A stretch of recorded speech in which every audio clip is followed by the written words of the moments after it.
Hey everyone, and welcome back to the channel. Let's talk about the future. Specifically, your financial future in 2026. Have you ever felt like you were just saving money without a real plan? You put some cash aside, maybe invest a little here and there, but you're not sure if it's actually getting you closer to your dreams. What if I told you there's a powerful, research-backed strategy that can completely change how you approach your money and dramatically increase your chances of hitting your biggest life goals?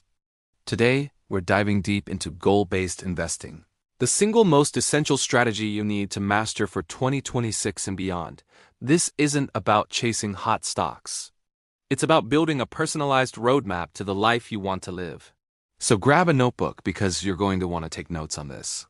First things first, what exactly is goal-based investing? At its core, it's simple. Instead of just trying to get the highest return possible, you link every dollar you invest to a specific personal life goal. Think of it like this. You wouldn't start a road trip without a destination, right? You'd end up just driving around, wasting gas. The same goes for your money. Without a clear destination, your investments are just wandering. With goal-based investing, your goals become the destination. This could be anything from buying your first home in a few years, funding your child's college education in 10, planning that dream trip around the world, or securing a comfortable retirement in 20. Each goal gets its own investment plan, tailored to its specific timeline and risk level. Let's make this real with an example. Meet Sarah. Sarah is 30 years old and has two major financial goals. Goal number 1, a down payment for a house, which she wants to buy in about 3 to 4 years. She estimates she needs around $50,000. Goal number 2, retirement, which is still a good 35 years away. Under a traditional approach, Sarah might just lump all her investment money into one big pot, maybe a mix of stocks and bonds. The problem? Her short-term need for the down payment is very different from her long-term retirement goal. If the stock market takes a dive right when she's ready to buy her house, she could be in serious trouble, forced to sell at a loss or delay her dream. Now let's see how Sarah uses goal-based investing. For the $50,000 down payment, which is a short-term goal, she needs stability and capital preservation. Her timeline is too short to ride out big market swings. So she allocates her savings for this goal into lower-risk investments. Think high-yield savings accounts, short-term bond funds, or certificates of deposit. The growth might not be explosive, but the money will be there and predictable when she needs it in 2026 or 2027. For her retirement goal, however, she has a 35-year timeline. This long horizon is her superpower. It means she can afford to take on more risk for the potential of higher returns, because she has decades to recover from any market downturns. So for this goal, she invests more aggressively, primarily in a diversified portfolio of stock index funds, like an S&P 500 fund and an international stock fund. See the difference? By separating her goals, Sarah creates two distinct strategies. One is built for safety and the other is built for growth. This targeted approach prevents her long-term ambitions from being derailed by short-term needs and vice versa. It provides clarity and peace of mind. She knows exactly what each dollar is doing for her. This isn't just a neat idea. It's backed by research in behavioral finance. Studies like those from the CFA Institute show that when we connect our investments to tangible life goals, we're psychologically more motivated to stay the course.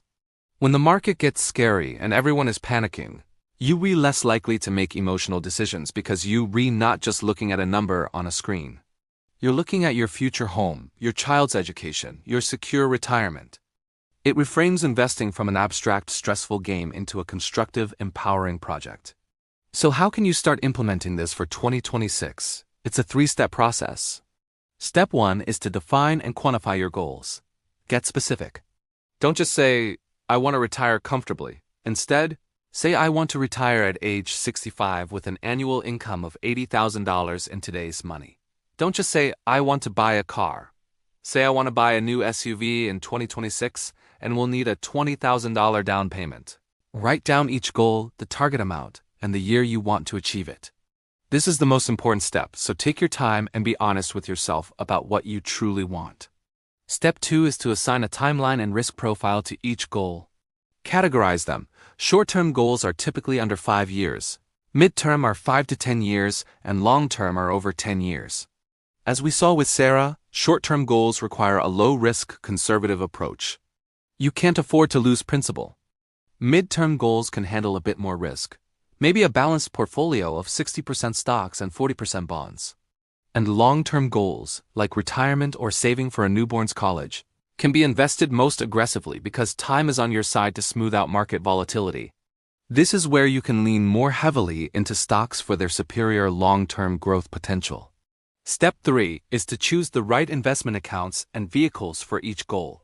For retirement, you'll want to maximize tax-advantaged accounts like a 401(k), especially if your employer offers a match that's free money and a Roth IRA for tax-free growth and withdrawals.